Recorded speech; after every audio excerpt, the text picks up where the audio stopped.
आज की कहानी एक ऐसी महिला डकैत की जिसके संबंध अपने मामा के लड़के के साथ भी अवैध थे। आज की कहानी एक ऐसी महिला डकैत की जो फूलन देवी को अपना रोल मॉडल मानती थी।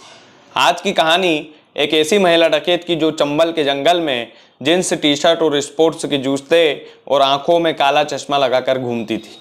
आज की कहानी एक ऐसी महिला डकैत की जिसकी कोई मजबूरी नहीं थी कि वो बंदूक हाथ में थामे, लेकिन प्यार के चक्कर में पड़कर उसने बीहड़ का जंगल चुन लिया। उसको लगता था कि गांव से कई बेहतर जिंदगी है बीहड़ के जंगलों में, और जब वो बीहड़ के जंगलों में घुसी तो फिर कभी वापस नहीं लौट पाई। आज की कहानी है चंदा गडरिया की। जी हाँ, चंदा गडरिया, वही चंदा गडरिया जो शिवपुरी जिले में रहती थी। शिवपुरी जिले में अच्छा पढ़ लिख कर कुछ अच्छी समाज में अच्छा नाम कमाना चाहती थी।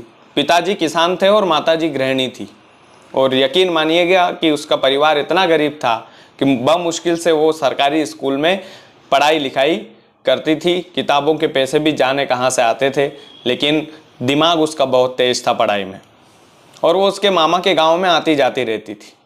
कहानी की शुरुआत यहीं से करते हैं कि कैसे उसके मामा के लड़के के जाल में वो फंसी थी। उसका मामा का लड़का चंदन गडरिया उम्र दराज था, लेकिन वो था एक डकैत ही, एक डाकू था पहले से ही। चंदा गडरिया उसके मामा के यहाँ बचपन से ही आती जाती थी। छोटी उम्र में ही चंदा गडरिया की शादी कर दी गई थी एक वीरपाल नाम के युवक से। शादी के बाद वो अपने मामा के गांव ममोनी में और ज़्यादा आने जाने लगी, क्योंकि उसके संबंध अपने मामा के लड़के चंदन गडरिया से अवैध हो चुके थे। यानी कि चंदा और चंदन गडरिया दोनों छिपते छिपाते मिलते थे। एक दिन वो अपने मामा के यहाँ जाती है और वीरपाल भी इत्तेफाक से वहीं पहुँच जाता है। लेकिन वीरपाल जब चंदन और चंदा गडरिया को संदिग्ध अवस्था में रंगरलियां मनाते हुए देखता है तो उसकी आंखों से वो देख नहीं पाता है, उसके पैरों तले से ज़मीन खिसक जाती है। वो देखता है कि अपने मामा के लड़के के साथ किस तरह से चंदा गडरिया रंगरलियां मना रही है।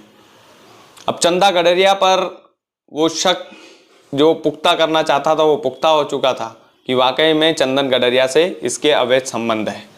वीरपाल को एक लड़का भी था, यानी कि चंदा गडरिया माँ भी बन चुकी थी। उसके बाद भी वो अपने मामा के लड़के के साथ अवैध संबंध तरीके से रहती थी। अब वीरपाल करता भी क्या, क्योंकि वो चंदन गडरिया जो था एक बहुत बड़ा डकैत था। फिर चंदा गडरिया को बेहद नज़दीक, चंदा गडरिया से चंदन गडरिया की नज़दीकियाँ बहुत बढ़ जाती है, और उसके बाद चंदन गडरिया बोलता है कि गांव से कई बेहतर ज़िंदगी है जंगल की, वहाँ पर ऐशो आराम करेंगे, शराब पिएंगे, खूब मज़े करेंगे, ज़िंदगी जिएंगे। ऐसे बहला फुसला करके चंदा गडरिया को वो अपने साथ चंबल के बीहड़ों में ले जाता है।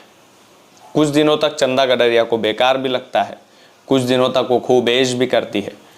उसके बाद चंदा गडरिया अपने पति चंदन गडरिया के साथ, यानी कि मामा के लड़के के साथ शादी कर लेती है। दोनों चंबल के जंगल में खूब गदर मचाया करते थे। लूटपाट हुई, डकैती हुई, फिरौती हुई, किसी बड़े आदमी के लड़के को किडनैप करना, उससे फिरौती मांगना, ये तमाम सारी चीज़ें जंगल में चलती थी। अब चंदा गडरिया इन कामों में माहिर हो चुकी थी। जो भी आदमी किडनैप करके लाया जाता था चंदा गडरिया के हवाले कर दिया जाता था। चंदा गडरिया उसको इतना पीटती थी कि कई लोग आज भी जिंदा हैं जो किडनैप हो चुके थे चंदा के हाथों, और कई लोग भाग भी चुके थे जंगल में। वो बताते हैं कि उसकी पिटाई हमें याद आ जाती है तो रात में नींद नहीं आती है, इतना बुरा चंदा गडरिया उन लोगों को मारती थी। अब चंदा गडरिया चंबल के जंगल में शुमार हो चुकी थी, मास्टर ब्लास्टर हो चुकी थी। 12 बोर की बंदूक तो वो दाहिने हाथ से चला लेती थी। अब चंदा गडरिया ने एक बार प्लान बनाया। एक डैम चंबल के जंगल में बन रहा था। उस डैम के मालिक के लड़के को गिरफ्तार करने का मन चंदन गडरिया ने और चंदा गडरिया ने बनाया कि इसको गिरफ्तार करना है और इसके बाप से बड़ी फिरौती मांगना है। माफ़ कीजिएगा, इसको किडनैप करना है और उसके बाप से बड़ी फिरौती मांगना है। तो किडनैप करने के चक्कर में वो पूरी प्लानिंग बनाते हैं, पूरी प्लॉटिंग बनाते हैं, पूरी रेकी कर लेते हैं, लेकिन किडनैप नहीं कर पाते। उस किडनैपिंग के चक्कर में चंदन गडरिया जो है उसकी लोकेशन ट्रेस हो जाती है। दरअसल चंदन गडरिया को मोबाइल चलाने का बहुत शौक था, और मोबाइल नंबर पुलिस के हाथों लग जाता है। ट्रेस कर लेती है पुलिस और चारों तरफ से चंदन गडरिया को घेर लेती है। और पुलिस चारों तरफ से घेर करके चंदन गडरिया पर फायरिंग कर देती है। उस फायरिंग में चंदन गडरिया वहीं ढेर हो जाता है, उसकी मौत हो जाती है। चंदन गडरिया की मौत के बाद चंदा गडरिया चंबल के जंगल में बेहद अकेली महसूस करती है। उसको अपने यार की बहुत याद आती है, दूसरे पति की बहुत याद आती है चंदन गडरिया की। और पुलिस बेहतर तरीके से जानती थी, पुलिस बेहतर तरीके से समझती थी कि चंदा गडरिया चुप रहने वालों में से नहीं है, वो अपने पति की मौत का बदला जरूर लेगी। इसलिए वो लगातार खोजबीन में पुलिस लग जाती है कि चंदा गडरिया को भी निपटाना बेहद ज़रूरी है, तो गिरफ्तार कर लेंगे उसको या फिर उसका एनकाउंटर कर देंगे। दोनों शर्तें थी। चंदा गडरिया पर भी इनामी जो है वो इनाम रखा हुआ था सरकार ने, तो पुलिस वाले भी उसे मशक्क़त करके ढूंढने में मेहनत करते थे। चंदा गडरिया के दिमाग में वही सब चल रहा था कि पति की मौत का बदला लेना है। उस बदला लेने के चक्कर में वो पूरी प्लानिंग करती है, प्लॉटिंग करती है।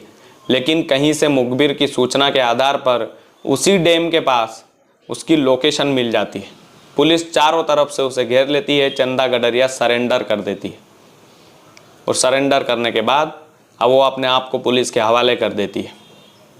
और मीडिया का जब आमना सामना होता है तो चंदा गडरिया बड़े दबंगता से बोलती है कि मैं आप लोगों को यहाँ कैसे बताऊं कि मैं चंबल के जंगल में कैसी ज़िंदगी जीती थी। अगर आप बाहर मिलते, चंबल के जंगल में मुझे मिलते, वहाँ के बीहड़ में मुझे मिलते, तो मैं आपको बता पाती कि वहाँ मैं कैसी ज़िंदगी जिया करती थी। तो ये चंदा गडरिया की सरल शब्दों में हमने कहानी सुनाई है। वो चंदा गडरिया जो रोल मॉडल मानती थी अपने फूलन देवी को, फूलन देवी की तर्ज पर वो ग्लैमर लाइफ जीना चाहती थी। वो भी सांसद बनना चाहती थी फूलन देवी की तरह, वो भी अपना नाम कमाना चाहती थी चंबल के जंगल में। लेकिन अफसोस कि ऐसा नहीं हो पाया और क्राइम का अंत एक ना एक दिन होता ही है। तो ये सरल शब्दों में हमने आपको सुनाया है उसकी कहानी को। उम्मीद है आपको पसंद आई होगी। पसंद आई है तो वीडियो को ज़्यादा से ज़्यादा शेयर कीजिएगा, चैनल ज़रूर सब्सक्राइब कीजिएगा। ये आपका अपना चैनल है और ये नया चैनल है। इस नए चैनल में हम इसी तरह की कहानियाँ सरल शब्दों में लाते हैं, जो बोलचाल की भाषा में जो मैं समझाता हूँ शायद आप लोगों को समझ में आती होगी। विदाउट एडिटिंग वाली कहानियाँ जो ज़्यादा लफंडर में ना पड़ते हुए हम सीधे सीधे शब्दों में आप लोगों को बताते हैं। वीरपाल का क्या हुआ उसका तो पता नहीं, लेकिन चंदन गडरिया जो है वो मारा गया और चंदा गडरिया गिरफ्तार कर ली गई। क्राइम का एक ना एक दिन अंत होता ही है, वैसा ही हुआ। और आप लोग क्राइम से बचें, बस यही उम्मीद है। और बाकी वीडियो को ज़्यादा से ज़्यादा शेयर करें। चैनल यदि आपने सब्सक्राइब नहीं किया है तो प्लीज़ प्लीज़ प्लीज़, नया चैनल है, कर दीजिए।